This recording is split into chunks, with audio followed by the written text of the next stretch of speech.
so many ways. As a total food solutions company, Indofood capitalizes. Halo semuanya, kembali lagi di podcast Bincang-Bincang bersama aku Sinta Firanda Putri. Pada podcast kali ini, aku dan tentunya dengan para narasumber akan membahas mengenai salah satu perusahaan yang terkenal, yaitu perusahaan Indofood. Sebelum memasuki topik utama, yuk kita kenalan dulu dengan narasumber kita pada hari ini. Halo, saya Firda Sabadia. Halo, saya Diani Mekatusanya. Halo, saya Bina Julianda. Halo, saya Yuda Juliawati. Halo, saya Daniel Arsadani. Nah, sekarang udah pada kenal kan dengan narasumber kita kali ini. Kayaknya narasumber kita udah siap nih untuk diwawancarai. Yuk langsung aja masuk ke topik utama. Yang pertama kita tanya-tanya dulu nih ke Mas Daniel. Mas Daniel, gimana sih awal mula berdirinya perusahaan Indofood ini? Awal mula perusahaan PT Indofood ini adalah perusahaan yang berkomitmen menjadi perusahaan total food solution, yang mana kegiatan operasinya mencakup seluruh tahap produksi pangan. Untuk lebih lanjut, yaitu pada tahun 1990 itu PT Indofood itu bukan nama aslinya. Nama aslinya yaitu PT Pangan Jaya Inti Kusuma. Di tahun 90 memiliki berbagai kegiatan usaha yang telah beroperasi sejak awal 1980. Lalu pada saat itu PT Pangan Jaya atau PT Indofood itu memulai kegiatan usahanya itu di bidang makanan ringan saja, tidak seperti sekarang yang mencakup kayak Indomie, kayak minyak dan lain-lain. Lalu pada tahun 1994 mengganti nama menjadi PT Indofood Makmur, PT Indofood Sukses Makmur, serta mencatatkan sahamnya di Bursa Efek Indonesia atau BEI. Lalu pada tahun 1995 memulai integrasi bisnis melalui akuisisi pabrik penggalingan tepung atau gandum bagasannya. Terus pada tahun 1997 itu memperluas bisnisnya dengan mengakuisisi grup yang bergerak di bidang perkebunan, agribisnis, dan distribusi. Oh, jadi PT Indofood ini memperluas kegiatan bisnisnya ya. Jadi bukan hanya makanan ringan, tetapi penggilingan tepung dan juga gandum tadi ya. Terus pada tahun 2007 memperluas lagi integrasi bisnisnya dengan mengakuisisi grup perusahaan yang bergerak di bidang perkebunan dan serta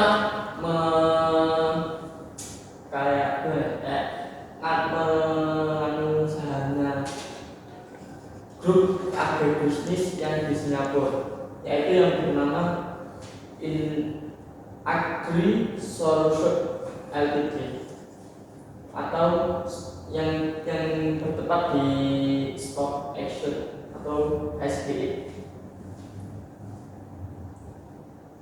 Dalam mengakuisisi saham tersebut tidak selesai, memperluas lagi di perkebunan, yaitu di PT PP London Sumatera Indonesia, sebuah perusahaan yang sahamnya tercatat di Bursa Efek Indonesia atau BEI.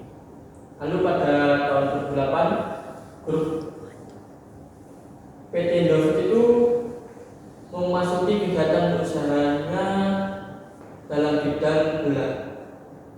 dengan mengakuisisi lagi PT Lajur Perdana Indah serta memasuki kegiatan usahanya daripada grup CBP melalui akuisisi PT Indolakoto, salah satu produsen produk diari dan muka di Indonesia.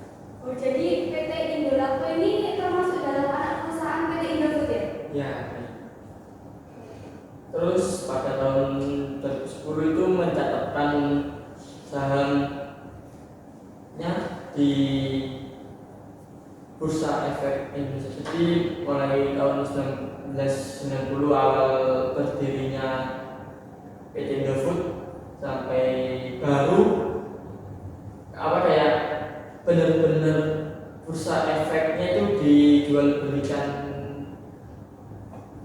kayak TBK kayak MUM, bursa efek MUM. Jadi sahamnya bisa dibeli oleh masyarakat. Benar. Terus pada tahun 2011 mencatatkan sahamnya itu PT Salim Informasi Pertama atau SIMP, anak perusahaan pada grup Agribisnis di Bursa Efek. Jadi lebih luas lagi. Terus pada tahun 2015 mengembangkan kegiatan usahanya dalam minuman di bidang air minum dalam kemasan atau AMDK melalui akuisisi aset AMDK merek Club. Terus pada tahun 2018 PT Indofood itu mengakuisisi seluruh kepemilikan sahamnya pada anak yang saya jelaskan tadi di AMDK dan produk kuliner. Terus pada tahun 2020 itu PT Indofood itu memperluas lagi kegiatan usahanya di instan kayak contoh seperti ini dengan akuisisi Vinyl Company Limited, produsen mie instan yang beroperasi di Afrika, Timur Tengah, dan Eropa. Pada tahun 2021 PT Indofood itu mengakuisisi seluruh kepemilikan saham pada anak perusahaan di bidang makanan ringan. Terus itu yang terbaru itu yang tahun 2022 PT Indofood itu memiliki karyawan sebanyak 9.800 orang. Itu yang terbaru yang saya dapatkan informasinya. Oh, jadi pada awal berdiri itu PT Indofood namanya bukan PT Indofood Sukses Makmur ya Mas Dani? Ya. Oh, jadi pada awalnya itu namanya PT Pamanjaya Idi Kusuma ya? Ya. Ya, baik, terima kasih untuk penjelasannya Mas Daniel. Untuk berikutnya Mbak Vina, dalam suatu perusahaan kan pasti masing-masing memiliki sebuah motivasi ya agar para karyawannya itu memiliki semangat kerja yang tinggi. Boleh dijelasin nggak Mbak Vina, gimana sih motivasi dalam PT Indofood itu? Baik, untuk motivasi dari PT Indofood sendiri itu ada 8. Yang pertama ada kepemimpinan. Pemimpinan yang baik dapat memotivasi karyawan dan menciptakan lingkungan kerja yang positif. Yang kedua ada budaya organisasi. Budaya organisasi yang positif dapat menciptakan rasa memiliki dan memotivasi karyawan untuk bekerja dengan baik. Yang ketiga ada disiplin. Dengan memotivasi karyawan untuk bekerja dengan baik, dapat membantu karyawan tetap fokus dan termotivasi. Yang keempat ada kualitas karyawan. Memperkerjakan dan mempertahankan karyawan berkualitas tinggi dapat menghasilkan kinerja dan motivasi yang lebih baik. Yang kelima ada loyalitas. Dengan artian kadar kesetiaan dan kepatuhan seseorang apakah itu terhadap organisasi atau pimpinannya. Yang keenam ada manajemen kinerja. Dengan menetapkan tujuan yang jelas dapat memberikan umpan balik, dapat membantu karyawan tetap termotivasi dan fokus pada pekerjaan mereka. Yang ketujuh ada pelatihan dan pengembangan. Dengan memberikan kesempatan untuk pelatihan dan pengembangan dapat membantu karyawan meningkatkan keterampilan mereka dan tetap termotivasi. Yang terakhir ada pengakuan dan penghargaan. Dengan mengakui dan menghargai penghargaan kepada karyawan atas kerja keras mereka dapat membantu dan meningkatkan moral dan motivasi. Baik, terima kasih untuk Mbak Vina telah menjelaskan mengenai motivasi yang ada pada PT Indofood. Berikutnya untuk Mbak Elia. Dalam suatu perusahaan kan mestinya komunikasi itu harus terjadi agar semuanya dapat berjalan dengan lancar. Misalnya mengeluarkan unek-unek atau ide-ide agar semuanya dapat terkumpulkan dan dapat menjadi pedoman untuk melaksanakan operasional perusahaan. Boleh dijelasin nggak Mbak Elia? Komunikasi gimana sih dalam PT Indofood itu? Baik, terima kasih pada pembahasan komunikasi terkait PT Indofood ini. Di sini membahas tentang komunikasi pemasaran. Komunikasi pemasaran yaitu interaksi antara produsen dengan konsumen atau pelanggan melalui berbagai media terpilih. Tujuan dari komunikasi pemasaran adalah untuk memperoleh perhatian, mendorong minat dan keinginan berkelanjutan pada tingkatan oleh khalayak sasaran. Komunikasi pemasaran dibagi menjadi dua. Yang pertama yaitu komunikasi pemasaran internal. Komunikasi pemasaran internal adalah proses dimulai dari pemahaman terhadap visi dan misi perusahaan, budaya perusahaan, serta implementasinya. Yang kedua, komunikasi pemasaran eksternal. Kegiatan yang aktivitasnya dilakukan dengan menggunakan media luar perusahaan yang mencakup periklanan, penjualan personal, promosi, penjualan, dan publisitas. Untuk kegiatan pemasaran dibagi menjadi 5, yaitu periklanan, promosi, penjualan, dan penjualan personal, hubungan publik, dan pemasaran langsung. Periklanan merupakan bentuk penyajian bukan pribadi tentang ide-ide barang, jasa yang dilakukan media baik audiovisual maupun non-audiovisual yang diarahkan kepada sejumlah besar pelanggan potensial dan sponsor.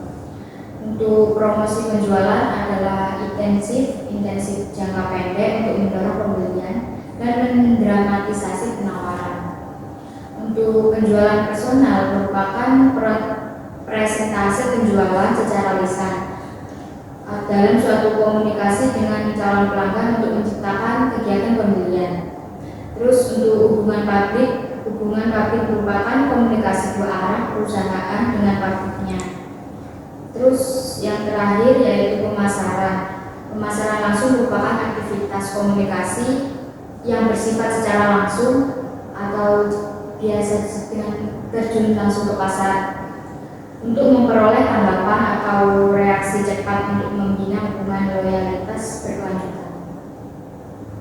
Jadi untuk pemasaran sendiri bukan hanya memanfaatkan media secara langsung ya, bisa juga memanfaatkan seperti periklanan, seperti media sosial, seperti itu ya Mbak. Baik, terima kasih untuk Mbak Elia penjelasannya. Selanjutnya kita akan membahas mengenai dinamika konflik dalam PT Indofood. Untuk Mbak Fira boleh dijelasin nggak dinamika konflik dalam PT Indofood itu bagaimana dan juga apa beberapa tahun berjalan ini apa pernah terjadi konflik pada PT Indofood? Kalau untuk konfliknya kan masih tidak ada, karena selama ini PT Indofood itu melakukan beberapa pendekatan untuk menghindari konflik. Yang pertama itu ada membangun budaya komunikasi, misalnya seorang karyawan memberikan ide atau mengusulkan produk baru untuk diproduksi perusahaan. Yang kedua, mediasi dan penjelasan konflik.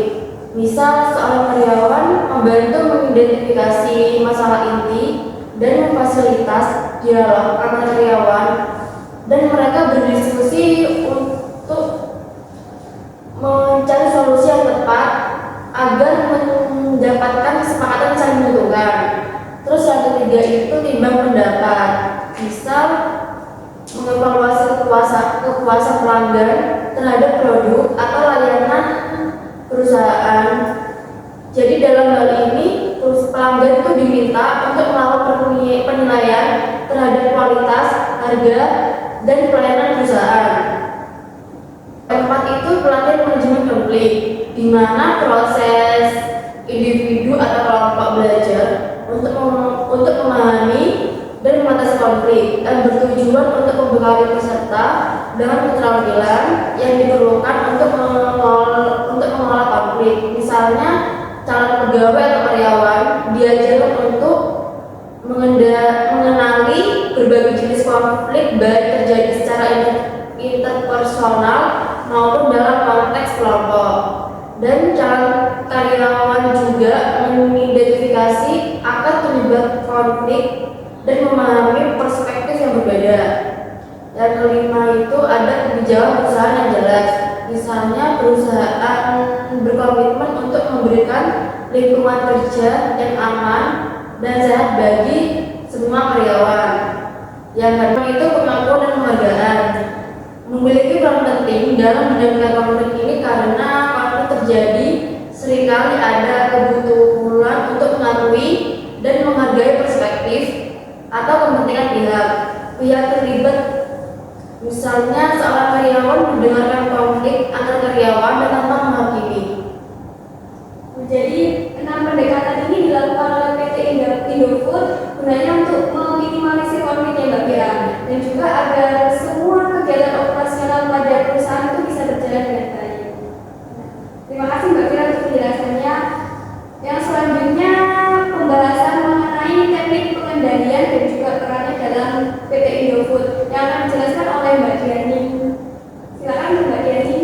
Baik, terima kasih. Teknik pengendalian dalam PT Indofood di sini itu mengenai implementasinya pada PT Indofood itu sistem pengendalian manajemennya harus memberikan informasi yang cukup sehingga manajer dapat menggunakannya sebagai dasar pengambilan keputusan dengan informasi yang tepat yang memungkinkan perusahaan mengambil tindakan proaktif untuk meningkatkan kinerja perusahaan PT Indofood. Penyesuaian administratif di PT Indofood ini ada 3 macam, yaitu yang pertama Good Manufacturing Practices, yaitu panduan cara mengolah makanan yang baik sehingga produsen menciptakan produk yang berkualitas tinggi sesuai dengan kebutuhan konsumen, yang artinya produk tersebut terjamin kualitasnya dan aman untuk dikonsumsi. Praktik manufaktur yang baik meliputi kayak lokasi bangunan, pemipaan, mesin dan peralatan.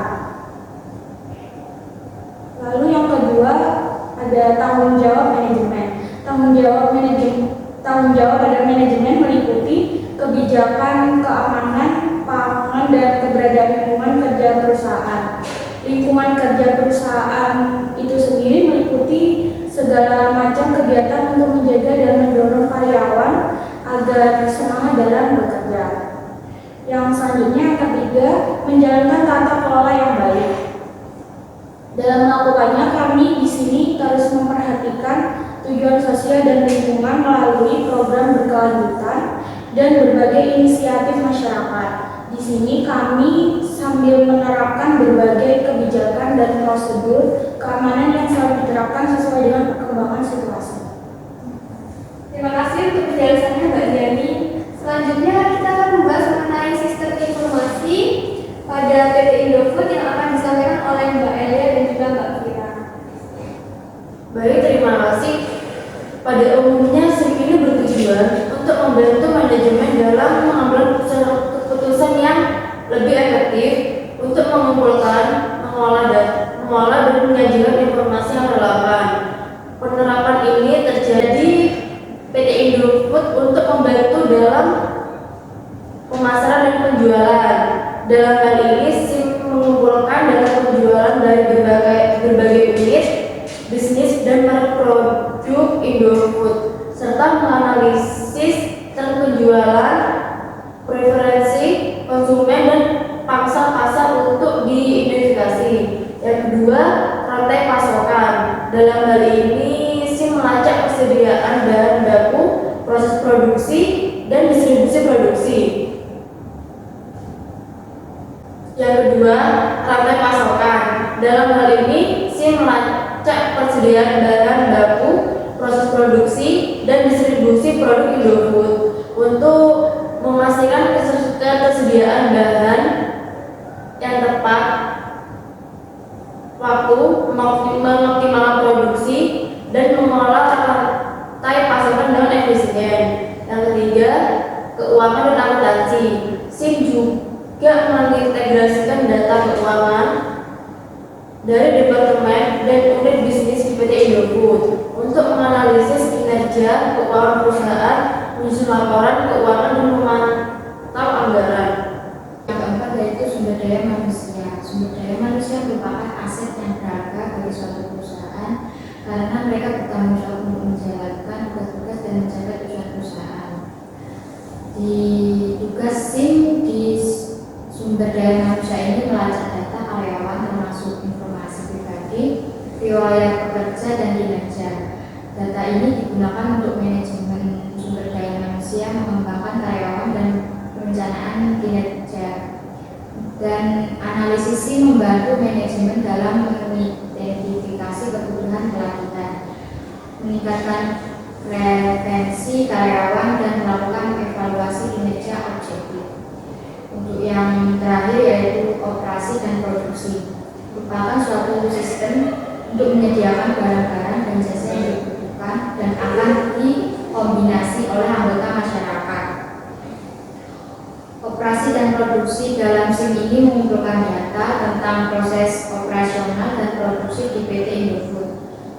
Data ini dianalisis untuk mengidentifikasi perbaikan dalam efisiensi operasional, pengurangan limbah, dan peningkatan kualitas produk. Analisis SIM membantu manajemen dalam mengoptimalkan penggunaan sumber daya, mengurangi biaya produksi, dan meningkatkan produktivitas. Dengan menggunakan SIM yang komprehensif dan terintegrasi, PT Indofood dapat memanfaatkan informasi secara optimal dan pengembalian keputusan yang lebih baik. SIM membantu manajemen dalam mengenali peluang, mengatasi tantangan, dan mencapai keunggulan kompetitif di industri makanan dan minuman di PT Indofood. Jadi, SIM ini bertujuan untuk membantu manajemen dalam pengambilan keputusan yang bergerak, baik dalam hal memasarkan dan menjualkan produk, dan juga dalam keuangan dan akuntansi pun SIM ini sangat berguna ya. Baik, itu saja yang dapat kami sampaikan atau kami bahas mengenai PT Indofood. Mohon maaf apabila ada kesalahan baik dari saya sebagai moderator dan juga dari narasumber. Semoga podcast kali ini bermanfaat bagi kita semua. Bye-bye.